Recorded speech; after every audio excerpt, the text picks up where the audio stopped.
Olá, essa é a aula 71 do nosso ciclo de estudos espíritas em tempo de coronavírus. Continuamos com o capítulo 14, honrai o vosso pai e a vossa mãe. E vamos aqui dar continuidade à mensagem de Santo Agostinho, dada em Paris em 1862, que trata da ingratidão dos filhos e dos laços de família.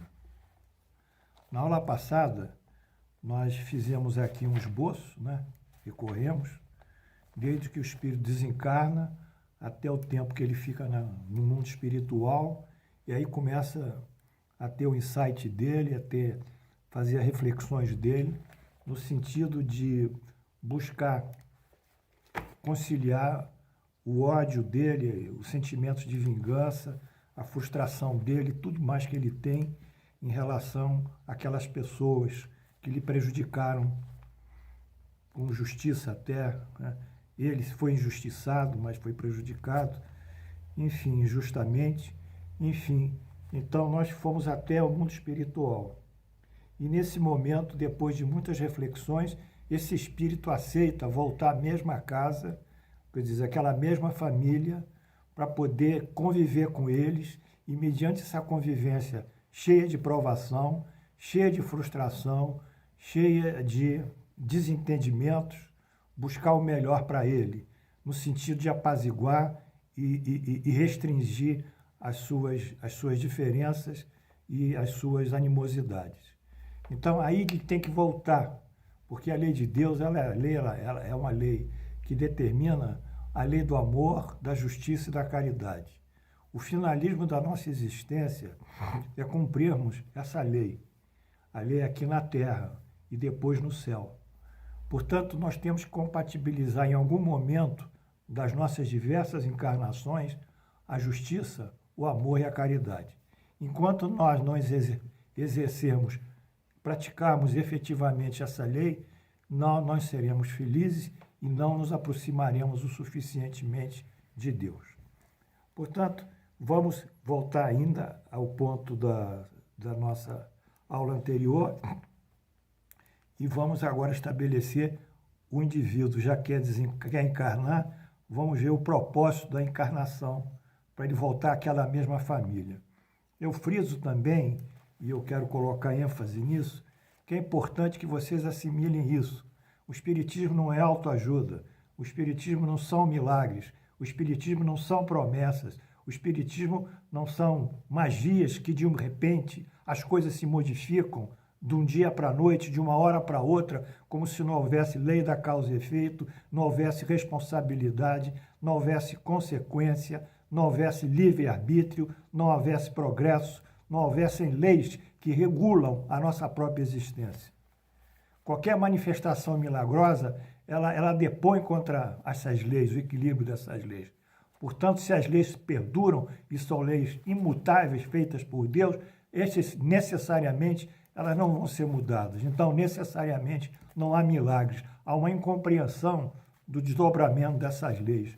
Para um indivíduo lá, que chegou, o Caramuru chegou, não sei, parece que foi no nordeste do país, na Paraíba, e deu uns tiros de arcabuz, e os índios acharam que ele era Deus, porque estava explodindo a pólvora, e começaram a dizer Caramuru, Caramuru, mas eles não sabiam exatamente que aquilo era um fenômeno minimamente controlável pelo homem. Então vamos colocar a cabeça no lugar, isso que eu peço. Não há milagres, não fiquem buscando uma solução milagrosa, milagreira, do dia para a noite. As coisas têm que ser trabalhadas com responsabilidade e determinação.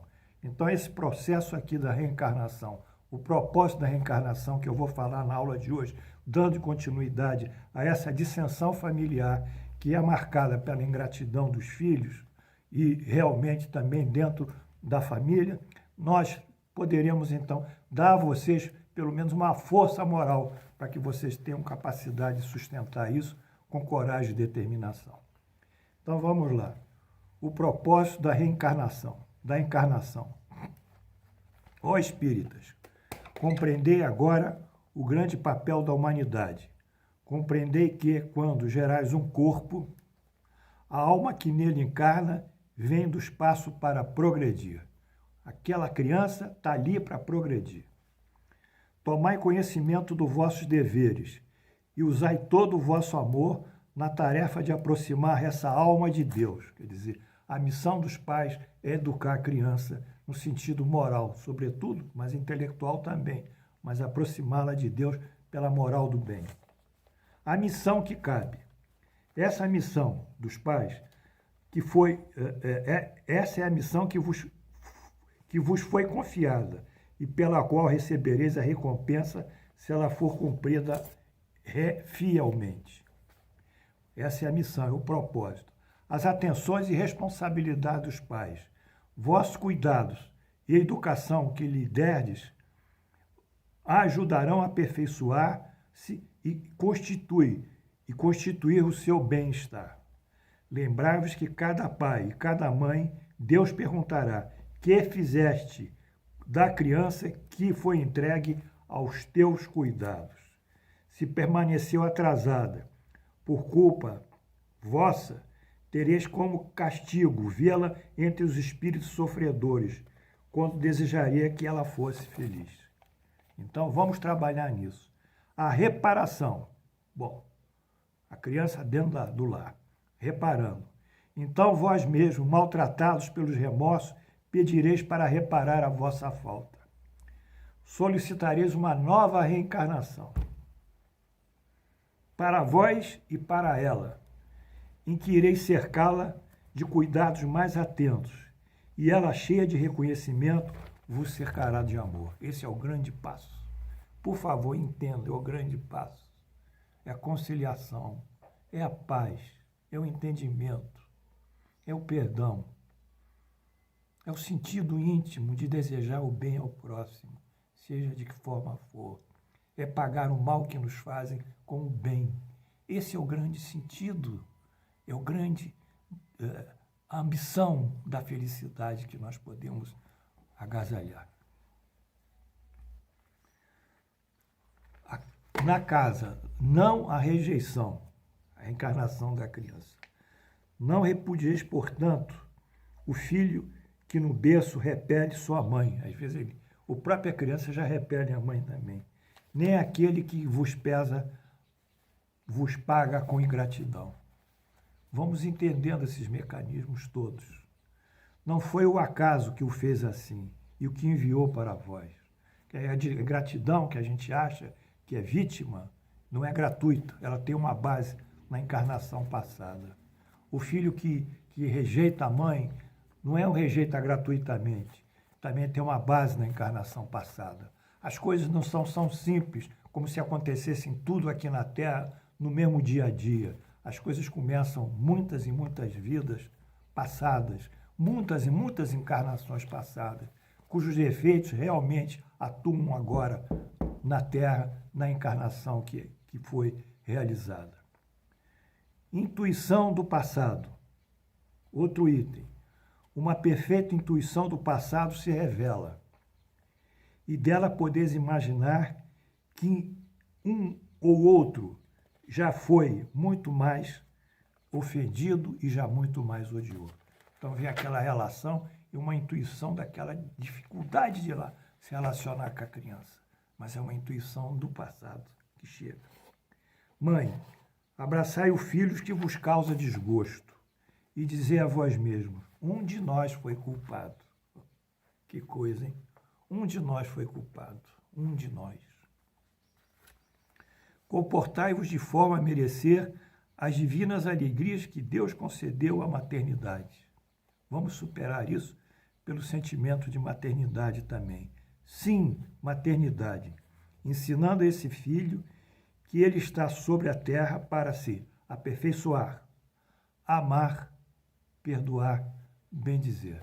Vamos colocar a moral do Cristo nele e em nós próprios. Vamos ser positivos, vamos ser proativos nesse processo educativo. 13. A educação fracassa. Há momentos que a pessoa fracassa. No entanto, muitas dentre vós, em vez de anular por meio da educação os maus princípios inatos da criança, das existências anteriores, mantém e desenvolve esses mesmos princípios por fraqueza culposa ou por desinteresse. Vocês se omitem, aquela criança traz vício e vocês não cortam esses vícios como poderiam cortar. O efeito desse fracasso educativo. E mais tarde, vosso coração magoado pela ingratidão dos vossos filhos, aí a ingratidão vem mais dura, para vós, deste a vida o começo da vossa expiação. Aí começa a expiação. Mas vamos tentar sair desse fracasso. Vamos dar uma outra movimentação positiva. A tarefa não é tão difícil quanto podeis pensar. Ela não exige o saber do mundo. Tanto o ignorante e o sábio podem desempenhá-la. Não é um negócio do outro mundo. Nós podemos, com bom senso, conduzir isso. E o Espiritismo veio facilitar esse desempenho, fazendo com que se conhecesse a causa das imperfeições do ser humano. Desde pequenina, a criança manifesta seus instintos bons ou maus, que traz das existências anteriores. É preciso que os pais se dediquem a estudá-los. Todos os males têm seu princípio no egoísmo e no orgulho. Então, vocês têm que ser amorosos, mas enérgicos nessa relação. Tem que ser doces, mas firmes, para cortar o egoísmo e o orgulho. Observação, prevenindo os vícios. Vamos prevenir os vícios. Observar os menores sinais que possam revelar o germe desses vícios na criança e tratar de combatê-los, logo, não deixando que criem raízes profundas, o egoísmo e o orgulho. Fazei como bom jardineiro, que arranca os maus rebentos à medida que eles vão surgindo na árvore. Se deixardes que o egoísmo e o orgulho se desenvolvam, não vos espanteis mais tarde, porque sereis pagos com a ingratidão.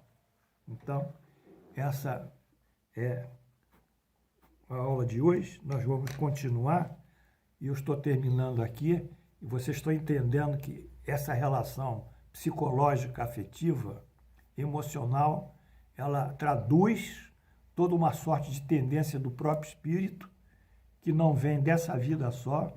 O psiquismo dele não se formou nessa vida, se formou num acúmulo de vida passada e forma as tendências inatas que essas se projetam no momento do nascimento e do crescimento dele. Então, nós temos que ser fortes. E esses conselhos que eu dou no sentido da pedagogia infantil, da educação da criança pelos pais, é também aplicável à relação entre os maridos, entre os cônjuges. Vocês têm que se entender. Vocês não podem ficar se hostilizando, criticando, maldizendo, porque isso não é um caminho de progresso, é um caminho apenas de atolar mais ainda os seus sofrimentos e as suas dores. Vamos em frente. O Espiritismo não é autoajuda. O Espiritismo é orientação, esclarecimento, lógica e razão. O Espiritismo está calcado dentro disso, nas leis de Deus. Daí a sua força, daí a sua pujança, a sua grandeza como instrumento pedagógico e de crescimento espiritual e intelectual de todos nós. Até amanhã.